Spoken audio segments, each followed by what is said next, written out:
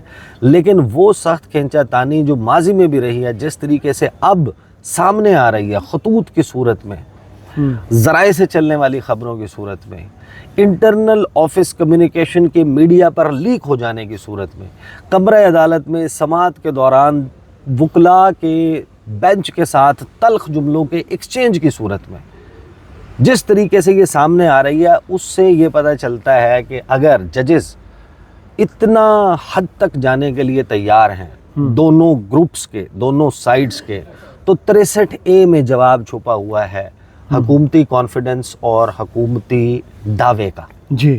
یہ ممکن نہیں ہے کہ اگر انہوں نے فلور کراسنگ نہ کروانی ہو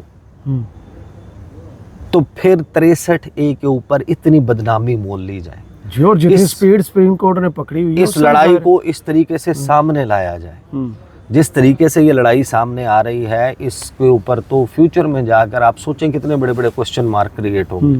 دا ویری فیکٹ کہ حکومت انٹرسٹڈ ہے کہ 63A کی تشریح جو ہے وہ ریورس ہو جائے، جو ری رائٹنگ آف دا کانسٹیٹیوشن کہا جاتا ہے، جس کو کہ 63A کو ہمسایوں کی دیوار سے اپنی دیوار چن لی جائے اینٹیں اتار کر.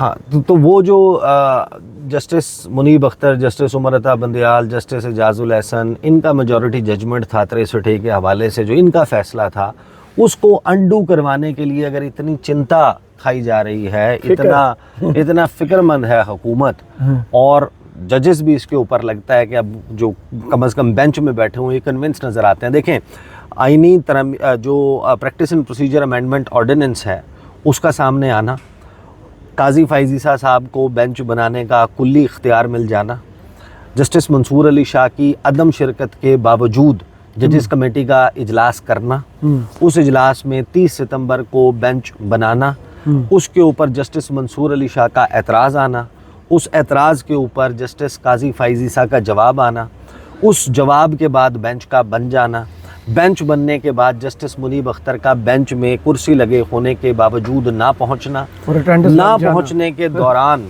ان کا رجسٹرار سپریم کورٹ کے تھرو تمام ججز کو خط لکھنا، اس بینچ کی تشکیل کے اوپر اعتراض اٹھانا، اس بینچ سے علیحدہ نہ ہونے کا اعلان کرنا، نہ ہونے کا اعلان کرنے کے باوجود ریکیوزل نہ کرنا اور یہ کہنا کہ میں بینچ سے علیحدہ نہیں ہو رہا، ان اعتراضات کو ایڈریس کیا جائے۔ ان کے اعتراضات کو ایڈریس کیے بغیر دوبارہ سے 2 رکنی کمیٹی کا بیٹھ جانا، بیٹھ کر ایک اور بینچ بنا دینا، اس بینچ کی 2 دن کی کارروائی ہو جانا، یہ ساری کہانی آپ کو یہ بات بتاتی ہے کہ یہ سب کچھ جو ہے، یہ جو میلہ پورے کا پورا سجا ہے، یہ چادر چوری کرنے کے لیے سجا کہ یہ ساری کہانی ہوتی آکسیجن کا سلنڈر سارا ادھر ہی ہے، یہ ساری کہانی ہوتی ہی نہ، یعنی آپ اتنی مشکلات، اتنی جان جوخم میں ڈالنے کے بعد 2 سال گزرنے کے بعد یہ جو فیصلہ کریں گے کہ آپ نے سپریم کورٹ میں اتنی بڑی لڑائی لڑنی ہے، تو اس کا مقصد صرف اور صرف ایک سمجھ آتا ہے کہ حکومت کے پاس نگ پورے ہیں، سپریم کورٹ سے پریم پتر چاہیے، اجازت نامہ چاہیے کہ ان کو فلور کراس کروایا جا سکتا ہے۔ تو جو پی ٹی آئی کا کانفیڈنس ہے، مجھے وہ بلف نظر آتا ہے۔ اچھا، اگر آپ میرے سے میری رائے پوچھیں تو مجھے لگتا یہ ہے کہ یہ آئینی ترمیم پاس ہو جائے گی۔ اس آئینی ترمیم کے پاس ہونے کے اوپر لوگوں کا اس کی ساکھ کے اوپر question mark banana is a different debate, right. لیکن اگر حکومت اتنا سر توڑ کوشش کر رہی ہے، سپریم کورٹ آف پاکستان میں یہ معاملہ چل رہا ہے، ججز کی ان تمام لڑائی اور جو پوری میں نے آپ کو ٹائم لائن بتائی، اس کے باوجود یہ معاملہ لگا ہوا ہے اور اس کے پیچھے حکومت پڑی ہوئی ہے کہ 63A کا تشریح جو ہے جو وہ اب ریویو جو ہے ایکسیپٹ ہو جائے، تو ریویو ایکسیپٹ ہونے کی صورت میں پھر مجھے تو لگتا یہ ہے کہ سرپرائز یہ آئے گا کہ قومی اسمبلی اور سینٹ کا اجلاس بلایا جائے گا۔ شاید یہ طے ہونا باقی ہے کہ ترمیم وہی آئے گی جو 14-15 ستمبر کی رات مولانا سے شیئر کی گئی تھی یا بلاول سے شیئر کی گئی تھی یا جو اس کی کاپی سرکولیٹ ہوئی تھی میڈیا میں، یا اس میں کچھ تبدیلیاں آ جائیں گی آرٹیکل 8 کے حوالے سے، 17 کے حوالے سے، 199 کے حوالے سے، دیگر آرٹیکلز کے حوالے سے، ایج لمٹ کے حوالے سے۔ شاید صرف یہ طے ہونا باقی ہے کہ قاضی فائز عیسیٰ صاحب نے رہنا ہے یا نہیں رہنا، منصور علی شاہ نے بننا ہے یا جسٹس یحییٰ آفریدی نے بننا ہے، آئینی کوڈ میں کون جائے گا اور سپریم کورٹ میں کون رہے گا، شاید اب یہ چیزیں طے ہونا باقی ہیں۔ ادروائز دا مومنٹ 63A والا معاملہ سپریم کورٹ میں سیٹل ہوتا ہے، حکومت کے پاس all these developments they indicate کہ نمبر پورا ہو جائے گا، فلور کراسنگ ہو جائے گی، ووٹ کاؤنٹ ہو جائے گا، وہ لوگ نااہل ہو جائیں گے، نا اہلی جو ہے اس کے بعد ان کا دوبارہ الیکشن ہونا نہ ہونا، سکسیسفلی یہ اچیو ہو جانا نہ ہو جانا، that is a question to be addressed in future. اس پہ تحریک انصاف پھر ظاہر ہے کہ واویلہ تو ہوگا، یہ ساری اتنا شور مچا ہوا ہے، وکلا کیسے ریئیکٹ کریں گے، ججز کیسے ریئیکٹ کریں گے، لوگ کیسے ریئیکٹ کریں گے، لیکن آئینی ترمیم کو جب آپ ٹھنڈے دل سے دیکھتے ہیں، آپ یہ کہتے ہیں کہ کیا پاکستان میں اس وقت آئین جو ہے وہ 100% پرفیکٹ ہے؟ دی آنسر از نو۔ کیا پاکستان کا عدالتی نظام 100% درست ہے؟ دی آنسر از نو۔ کیا عمر عطا بندیال کے دور میں کوئی ہم پاکستان کے جو ہے وہ دنیا کی 10 سب سے بہترین نظام انصاف میں تھا؟ تو جواب ہے نہیں۔ کیا افتخار چودھری کے دور میں یا ثاقب نثار کے دور میں یا جواد اس خواجہ کے دور میں یا انور ظہیر جمالی کے دور میں یا آصف سعید کھوسہ کے دور میں یا میاں ناصر الملک کے دور میں، کیا ان تمام ادوار میں یا قاضی فائز عیسیٰ کے دور میں کیا پاکستان جو ہے وہ پہلے 10 دنیا کے نظام انصاف میں ہے؟ تو جواب ہے نہیں۔ اس کا مطلب یہ ہے کہ بہتری کی گنجائش ہے، اس کا مطلب یہ ہے کہ تبدیلی آ سکتی ہے۔ اب تبدیلی اگر آنی ہے، اگر آئینی ترامیم جو ہیں باقی تمام معاملات میں بھی دیکھیں، گنجائش تو موجود ہے۔ اب اصل بات یہ ہے کہ آپ جب ان ترامیم کو دیکھتے ہیں تو ہو سکتا ہے کہ میں اگر آپ میرے سے پوچھیں، میں کہوں یار میں تو اگری کرتا ہوں تقریباً 80% 90% امینڈمنٹس ہیں جو ہونی چاہیے، ہو سکتا ہے یہ 10 بھی جو ہے میرا نقطہ نظر ہو اور کسی اور کا نقطہ نظر یہ ہو کہ یہی 10 خراب ہیں، باقی 80 یعنی کہ یہی 10 ٹھیک ہیں جن کو آپ غلط کہہ رہے ہیں، باقی 80-90 جو ہیں وہ غلط ہیں۔ تو یہ تو ڈفرینس آف اوپینین ہے. لیکن اس میں جو آپ کو کمزوری یا نااہلی یا نکما پن نظر آتا ہے وہ حکومت کا آتا ہے کہ ان تمام ضروریات کے گنجائش ہونے کے باوجود وہ نہ اسٹیک ہولڈرز کو اس نے آن بورڈ لیا, نہ انہیں کنونس کیا, نہ جو ان کے کرنے کا کام تھا کہ اپوزیشن کو بتاتے, ان کو آن بورڈ لیتے, کچھ ان کی مانتے, کچھ اپنی منواتے.